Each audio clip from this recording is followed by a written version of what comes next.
Good afternoon. This is Mr. Benchwork or ModelRailroadBenchwork.com here. Wanted to go ahead and go over a track plan / layout project with you guys today. We're going to go ahead and start here with the layout plan, the old version of the plan, and where we started and where we took it, and then I'll go through the details. This video is actually for the client. However, I did want to cover this stuff so if you're seeing this on YouTube, you understand what's going on. So this was the track plan that was sent to me originally by the client. It is an extremely large track plan. It's much larger than most layouts. The gentleman is blessed with space. However, this particular plan, while meeting all of his design criteria as far as covering areas and geographic areas, did leave a few things to be desired. So in order to make this a buildable layout, we went ahead and decided to redraw this in a way that's a little more conducive to walking around. It's a little more space efficient, etc. So what we got going on here is the gentleman lives in Washington State, and a lot of these are locations that are scattered around the state, not necessarily actually connected by one railroad in particular, but they all have a railroad connection in one way or another. So we've got everything from Butte to Great Falls. We've got Calgary, which is actually up in Canada, if I recall. We've got Spokane, Washington, which is actually going to be a good portion of this layout and the revision as well. We've got Whitefish, Newport, all kinds of areas all over the Washington state and surrounding states as well. So what we did is through back and forth, the client kind of cut this project apart into pieces and then redrew it into this shape. So it's same layout, but we've deleted a few cities and towns and redrawn it in a shape that's a little more conducive to the space requirements and a little more compact. So what I did is I took this and I have redrawn it in my track planning program. Now this is Rail Modeler Pro. I've been using Rail Modeler Pro for a couple years now, and I've gotten pretty good at it. This is layout probably somewhere around 120. So this is a fairly significant project, and as you can see, it looks really pretty on the program. The program does leave a few things to be desired. For example, I can only go down to 5%, so I can't actually get everything on this layout. But once you realize that it is 104 feet from the right-hand side here over to the left-hand side, you'll understand that in most cases that's not going to be an issue for you drawing your track plan. All right, so starting off over here in the hallway, we have a large staging yard. Now, I'm not very certain on if this end piece needs to stay the same or not. The idea being here is trains would pull in, disconnect their locomotives. They could turn the locomotives around and then shuttle them back around to the other side of the train to start over. This isn't necessarily something that has to be done, particularly if you're going to be running mostly diesels. You can just go in the end and just shuttle them back and forth.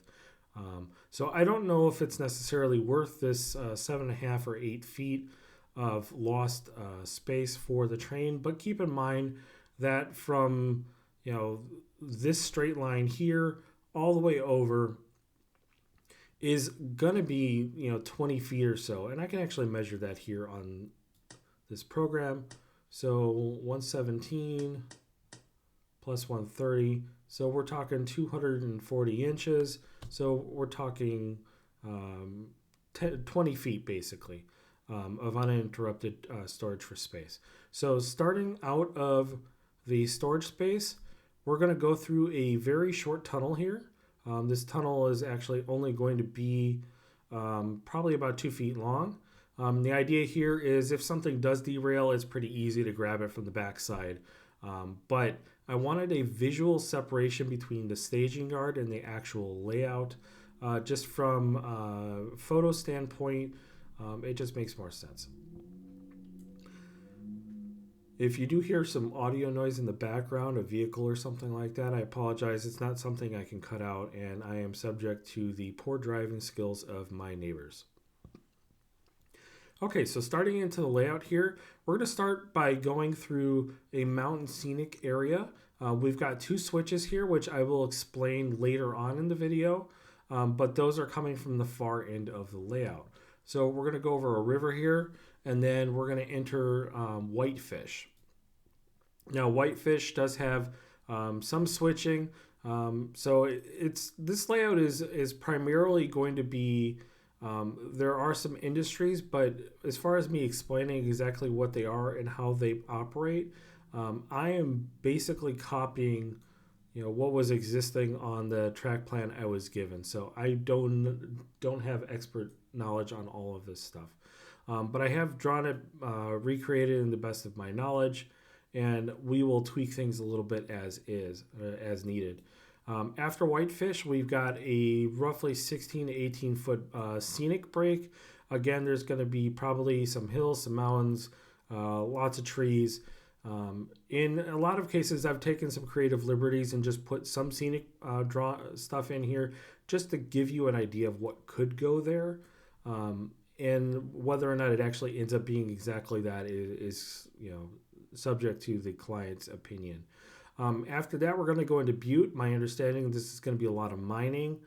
So we got different, iron and copper and probably some gold and other things. But that's all going to be rail served here. I'm going to wrap the corner. And keep in mind, any place where there is going to be a large area where there isn't a switched area or something like that, we're probably going to gain some elevation. So between the start here of where the staging is and then going over to Butte, we're probably going to gain somewhere between 2 and 4 inches. And we're going to keep gaining elevation as we go all the way through till we get to the Cascade Tunnel, which is about the midpoint of the layout. All right, so after Butte wrapping around the corner, we're going to split off into two different rails here. One is basically acting as a bypass, and then the other one goes through Wallace. Now, Wallace does have a pretty significant river area, so it's going to be important that the track itself is actually going to be somewhere a minimum of 4 inches above the actual benchwork itself. So we have room for that drop for the river area. So we have room for rock and other scenery of that nature. Through this area, we're going to start gaining some elevation. And then we're going to pass Liberty Lake. I don't really know what Liberty Lake is about, but I understand it is something important to the client's history. So we've gone ahead and drawn that in. And keep in mind that it looks fairly small on here, but we're looking at almost 8.5 feet by almost 2 feet deep here for Liberty Lake. So there's going to be great opportunity for modeling of boats and jet skis or whatever is going on this lake. And then going to that, Liberty Lake is actually serviced by a trolley system, which actually makes its way over here to Spokane. So all through this area here where it's just basically two tracks, so between the bridges here and the bridges over here coming into Spokane, we're going to gain some more elevation again. And we want to make sure that it's not too much, but we want to make sure that it is enough so this pink track has more than enough clearance going underneath. Again, this pink track is coming from the far end of the layout. I'll explain it later, but safe to say that I wanted to be able to turn this layout into a loop if desired, and or if nothing else, just be able to return trains back into the staging yard without having to have a second staging yard or moving the staging yard from one end of the layout to the other, although you'll see that is an option. All right, so going through Spokane, I just drew a simple city plan here, not really thinking about anything in particular as far as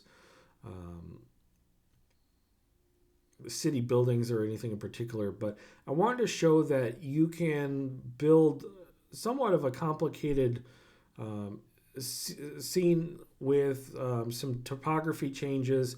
And I did go ahead and go through Google Street View and notice that Spokane does actually have quite a bit of elevation changes, bridges going over rail lines, and that sort of thing. So I think it's going to work very well in this corner. One of the things I have done is I actually have kept the corners, the curve track, particularly when we're making a 180 degree curve. I've kept them pretty broad on the entire layout. They're roughly 40 or 38 inches radiuses minimum. And part of that is just for reliability of trains. You're going to want to run some longer trains on this, so we're going to make sure that we keep those curves as broad as possible.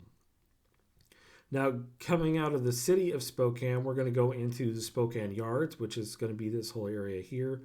And keep in mind that I've colored this whole area gray, but it's mostly just a visual indicator that hey, this whole area is a Spokane, so there might be some more city-like building in this area, more industrial looking versus the mountainous and scenic as most of the layout is going to be otherwise. So heading out of Spokane, as soon as we get past the switch here on the far end of Spokane, we're going to start gaining elevation. And we're going to gain elevation all the way through Cascade Tunnel.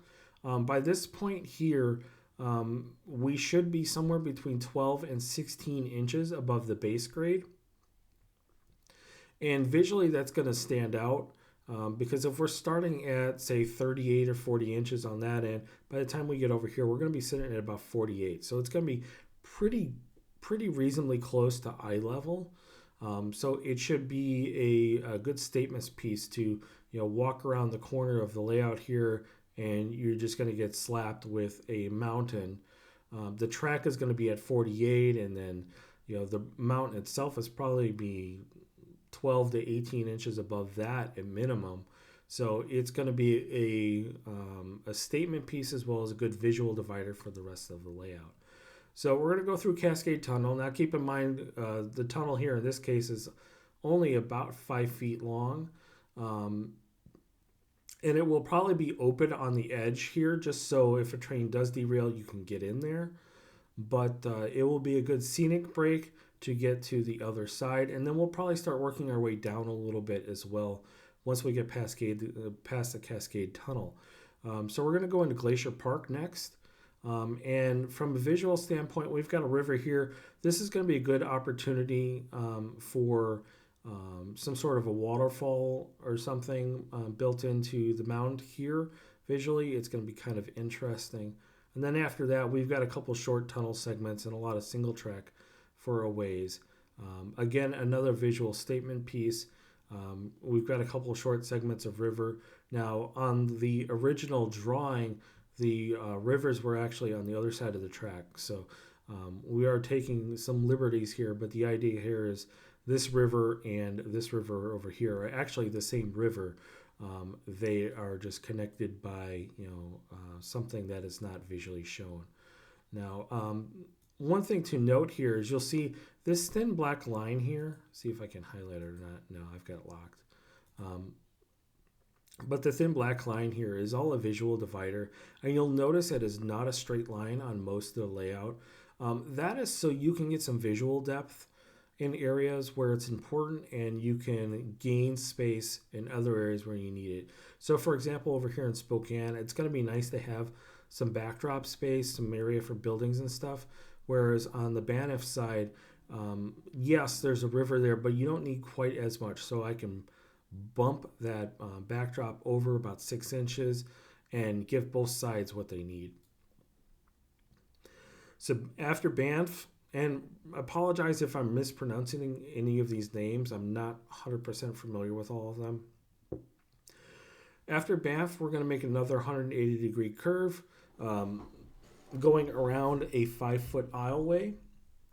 And I have maintained 5-foot aisles in most of the spaces. There's one narrower point, but I think it narrows down to like 4 feet. So not a big deal. So we've got Pasco here, which is this yard. We've got a couple more industries in this yard as well. And then I'm not going to even try, but yeah, it's another town here after another river segment. This is going to be another area that's probably going to be rapids in this area on this river. The river is labeled. I don't have the name in front of me though, however. And then continuing on, we've got a longer bridge segment here. This is actually modeling a specific bridge. I don't have the label in front of me again, apologies. But after that, we're going into Great Falls. So Great Falls on this portion of the layout is actually the end of the layout. However, I have actually gone through and done some different things. Let me see if I can turn some labels and things off. So originally the project did not include this next segment, so I'm going to show you it without it first. So if we end at Great Falls here, we've got the opportunity to go ahead and just put another yard on the end here, which gives you the ability to just go ahead and run point to point. However, I think it's fairly important to be able to connect this layout together. So in the event you want to run a loop, you have some friends over or something, you just want trains running in the background, you can do that. So if you just throw a switch here, this takes you to a reverse loop. Now you're going to have to give me a second to turn some things off here. And let's go delete the regular track. Let's turn off trees. So what it does is from that switch, it comes into a lower area and it's going to start grading down, and then it will come out to the front edge of the benchwork here. Now, what this does is it does two things. One, keeps the track accessible so you don't have to worry about hidden track. So if there's a derailment or something, you can get to it. But also it provides you the opportunity to run a couple long sidings. So if you do want to park a train on the far end of the layout, so you can have some traffic that is going in both directions, you can easily do that. So I've only drawn one siding in here, but you could easily draw a second siding in here.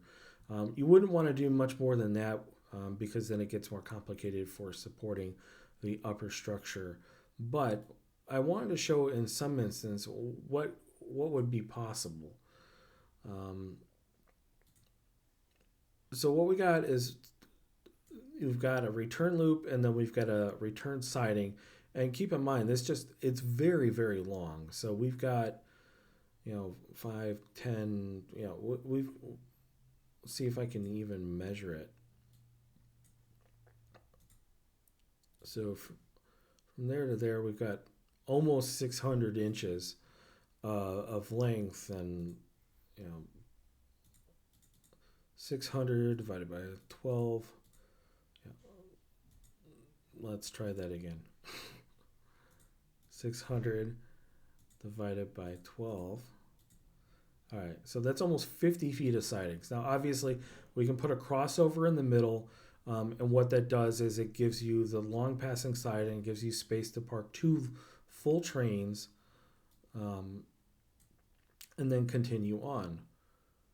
Now, I'm going to zoom back in here just a little bit so we can see what we're doing. So from Washula, and hopefully I pronounced that right, it does dip in a little bit as a single track, but that's purposeful. So we can go ahead and expose that track for a short segment in front of Pasco. Now, the reason I wanted to do that is because if you do happen to end up using it, it's going to add some visual depth to the layout. Having trains on 2 different levels is always going to be visually interesting. So, and then from Pasco, it dips back into a tunnel just to turn the corner and then pops back out for a couple feet. Now, this is only 3 feet long here, this exposed area, but it serves 2 purposes. Obviously visual interest, but it's also a way for you to confirm that the train is still moving, it's still doing what it needs to do. From there, it's going to go underneath Spokane, pop out through Spokane again to add some more visual depth and interest. I also wanted to keep the switch here exposed. And what the switch here does is it gives you two options. One, you can go left and go back into the staging yard, or you can go right and turn into Whitefish and continue the original loop. So this doesn't actually add a whole lot of complexity to the layout, but what it does is it makes it far more user-friendly. So it allows you to, for example, you can pull a train through on this return loop, pull it into Whitefish, and then back it into the staging yard. And then you don't have to turn the train around if you don't want to. Also, if you do happen to do that, but you want to turn the locomotives around, you can disconnect your locomotives in the staging yard and pull them through this area of switches. And this actually ends up becoming a turnaround point with the three switches here. So it gives you a lot of options for functionality on the layout. Now, what I'm going to go ahead and do is show you another option. So instead of the purple yard here, we could actually, and what I'm calling this is blue sky thinking, is add another section onto the layout here. If I recall, this is, all right, so that's 600 inches there. That's another 400 roughly by the time we get over there. So we'll call it another 1,000 inches. So it's quite a bit. So 1,000 divided by 12 equals, that's another 83, 85 feet. So blue sky thinking, we've got bench work here. Let's go ahead and turn on the track and the divider. And then we're going to go ahead and turn on labels as well. So if we were to add on this section here, or at least plan for it in the future, that allows us to add Newport, Chenelis, that's a guess, Wenatchee, Calgary, Longview, and Portland all into the mix. Again, all completing that layout, and then it would actually tie into the layout as built with the addition of one switch here down in the corner. So let me zoom in on this a little bit so you can see a little better. So this is one downside to drawing a layout this big is since, and I've got a piece of missing track here. I'm not sure what's going on.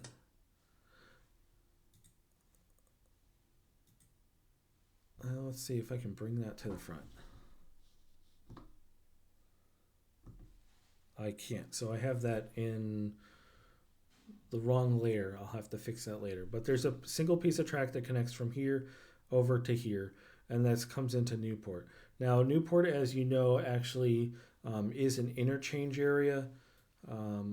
So I have drawn that in place, red being the interchange track.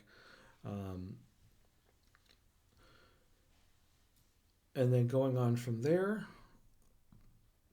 Now keep in mind, this is all the blue sky thinking stuff. So I have not drawn in the cities. I have not drawn in the industries. And I've actually only drawn in one river on the entire thing. So there's a lot of detail missing because this actually wasn't part of what I was supposed to draw for the track plan. But I wanted to draw it in as an opportunity to show the client what could be possible as far as doing a what I think is a reasonable addition, which still leaves half of his space available for other things like a sitting area, TVs, sports, etc.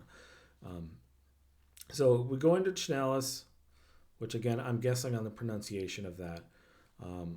We've got single track for about 13, 14 feet here. Again, another visual break, trees, scenic divide, that kind of thing. Wenatchee, again, I'm guessing on the pronunciation of that. Wenatchee has some industries in it. Oh, I found my industry list. Here we go. Wenatchee, apples, packaging warehouses, and storage. So this is going to be some small light industrial buildings. And then Calgary, after you wrap the corner, that's agriculture and finished lumber. We'll have probably some sort of grain silos or something in this area, and then obviously some sort of wood mill lumber getting loaded onto spine cars. Long view, let's see, that's apparently paper mills. That kind of makes sense. And you build the paper mill along the back wall here, and then it just gets, the tracks get serviced by some different boxcars and other things as the needs might need. Going through a river area, and then into Portland. Now, this is not Portland, Oregon, as I understand it. This is Portland something else. And that's shipping of products. So it's going to be a distribution hub. So maybe it is Portland, Oregon. I'm not sure. But anyway, once we get past Portland, it wraps the corner here, and then we'll dive into a backdrop. Now, this is the only area where things will get somewhat complicated, and that's where there'll be a couple hidden switches. I try my very best to never hide switches if I can afford it, because it never fails that if you are going to have an issue with a switch, it's always going to be the one you can't get to. So I do tend to avoid that. So that's why I've actually left this open area here. So even if you don't build the blue sky area or the addition, whatever you want to call it, you still have access to the switch and the areas here that are going to be behind the visual dividers. So let me turn some things back on here real quick.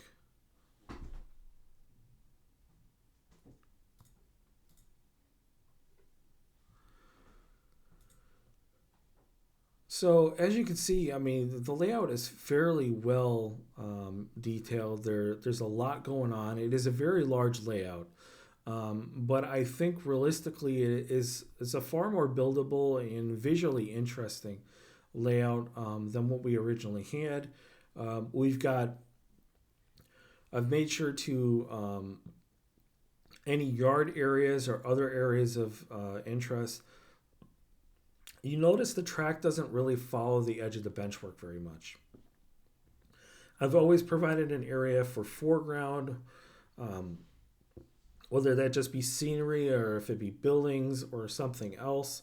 I wanted to make sure that no matter where you're standing around this layout, it's going to be a visual statement piece. It's going to provide you areas to take amazing photos and just have a way for you to just be sucked into the scene, sucked into the story, as it were, of the layout. So again, we've got a couple different options. We've got the whole big layout going on here, starting over here in the staging and going all the way through to the far staging with the what I call the purple yard, or we can actually build on and build the areas that were forgotten about in the original revamp of the layout and re-include those. And then according to the original track plan, you basically get everything that's here minus 2 or 3 things that are missing. So it saves the heart and soul of this original plan, but saves you about 1,000 feet of walking without having to do the giant spiral back and forth. So that said, I hope hope my client enjoys what I've done here, and I hope he likes what he's seen.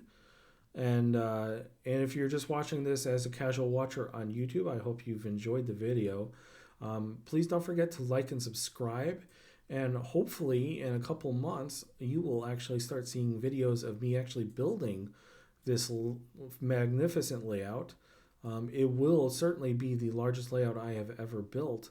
But I'm up for the challenge and looking forward to it, actually. So that said, thank you for watching, and we'll see you on the next video.